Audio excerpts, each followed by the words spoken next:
Castle in the Sky is indeed one of the most memorable and highly acclaimed animated films, written and directed by one of the most renowned director, Hayao Miyazaki, a man who is known to build worlds that reflects both the beauty and flaws of our own. His films don't just entertain, but they do invite you to think, to feel, to reflect, and open up space for the audience to explore meaning on their own. Castle in the Sky contains some absolutely stunning and mesmerizing collections of frames that feels always filled with emotions and has subtle meaning to it. Like this intro itself. Literally no words, just some moving stills and a beautifully choreographed song in the background to convey it all. Even though the movie was released back in 1986, it is still absolutely relevant to the current era. Its message and aesthetic have aged like fine wine. What I personally loved about the film is that it's not depending much on unnecessary background music all over now and then, but only used at the key moments where it's really required.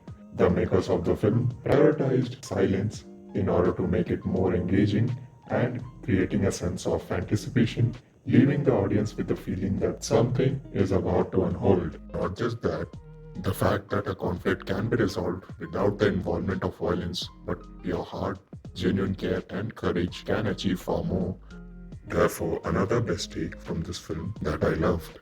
This isn't the kind of film you watch once and move on from. Each time you revisit, with every rewatch, new details emerge, adding layers to its meaning and emotional depth. With that said, let's delve into the concept and origin of Laputa.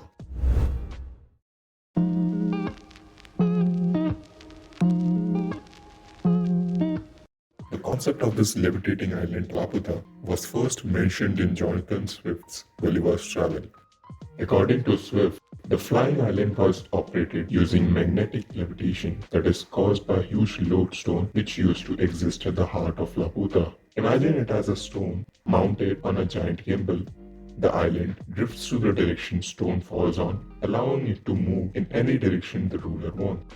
All of this was under the possession of some narrow-minded scientists and philosophers who used it to control the people on the land beneath. Coming back to this one, now before explaining Miyazaki's Laputa, I just want to mention the fact that if you are familiar with Miyazaki's style of storytelling, you might know that he is known for intentionally leaving some mysteries unsolved and questions unanswered in his films, encouraging his viewers to run their own wild imagination, to think, to wonder, and to interpret. Now, there must be plenty of theories and speculations out there. Here's what I have observed and learned from the film. Let's start by reflecting on what Miyazaki's Laputa actually is. A reality that got turned into a legend throughout time but stayed in the hearts of few chosen ones. It is indeed a marvel of ancient technology with massive energy sources, weaponized systems, beautiful gardens and its robotic guardians. And when we finally reach there, it's abandoned.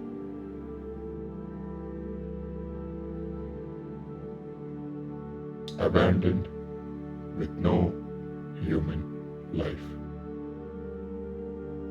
Silent, but still beautiful.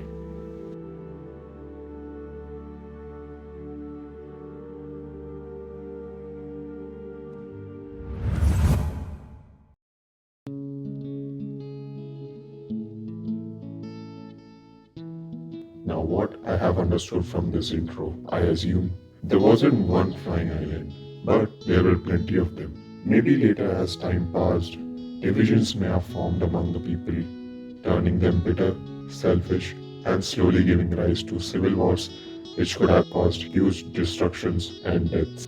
Eventually, they must have realized that they had gone too far and made the decision to return back to the land below, in an effort to prevent further chaos and keep their powers from falling into the wrong hands.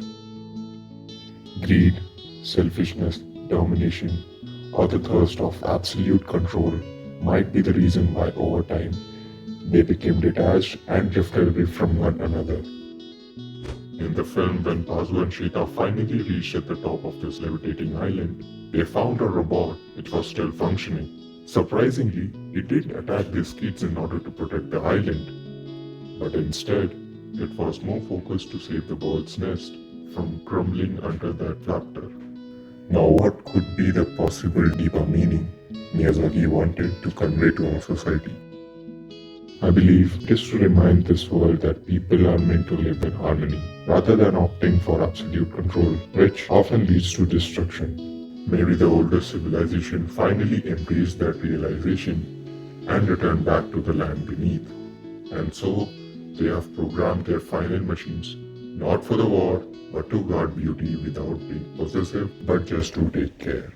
But wait, if they all came back to the lower grounds, how is this one still in heights with weapons? It could be anything. While there is no explanation about this from Miyazaki's side, as far as I know, here is an assumption I came up with.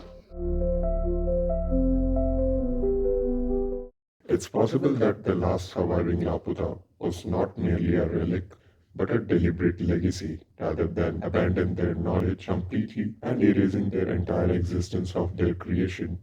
They may have chosen to preserve a single island in higher heights as a memory or a message to their younger generation, a testament to their technological brilliance, a warning of their downfall, and a quiet hope that someone someday might understand. Perhaps it was never meant for the world at large, but for the one who bore the Ethereum crystal. The chosen descendant Laputans believed would one day rise, not to reclaim power, but to protect the truth and acknowledge the mistakes of their ancestors. Shita, as the bearer of Ethereum crystal, fulfills that role. About the weapons, maybe they were kept as a last resort defense or a test. If future descendants could wield such power with care, they may be ready. If not, it must be destroyed. When Muska seized control and attempted to wield Laputa's power for conquest, the cycle of foolishness threatened to repeat, until Shita and Pazu finally spoke the ancient spell of destruction. They redeemed it. By rejecting the same mistakes her ancestor once made, Shita proved herself to be not just a true ruler of Laputa, but a guardian of its soul.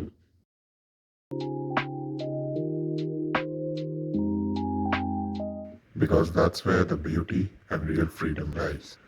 Not in possessing something you love, but in letting it go and allowing it to peacefully exist. When Shita commanded the ancient spell, only the weaponized core was destroyed, not the whole island. As if the ancient Lapos themselves knew this day would come and someone would have to take the step. Maybe that's why they intentionally built Laputa that way, so that it could be disarmed without being lost entirely. Let's suppose if these two kids had their control over Laputa after winning, who knows, maybe someone else could have eyed on it again. They made the choice that maybe most people would rather hesitate to. Destroying the core sent Laputa to a higher altitude where no one could reach the island, safe, preserved, and out of reach.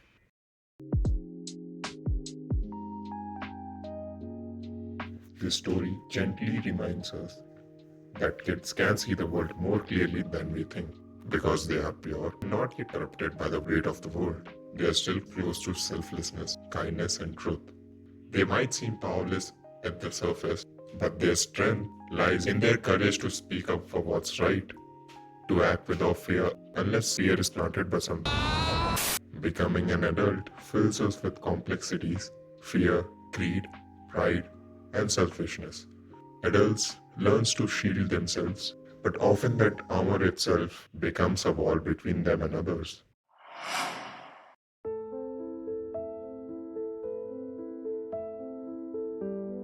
It's not floating island. It's not the ancient advanced civilization. It was not about any treasure or a crystal or how two kids team up with a pirate to defeat. Not even the technology, because technology is just a mirror of us. It reflects our value, our fear, and our intentions. The essence of the story is to embrace mutual harmony. Evolution without care and compassion inevitably leads to chaos and conflict, be it the fall of ancient Laputans or these lunatics' obsession with power that ends in ruin. When progress strays the heart, destruction is never far behind. But when humanity embraces compassion, balance begins to bloom again.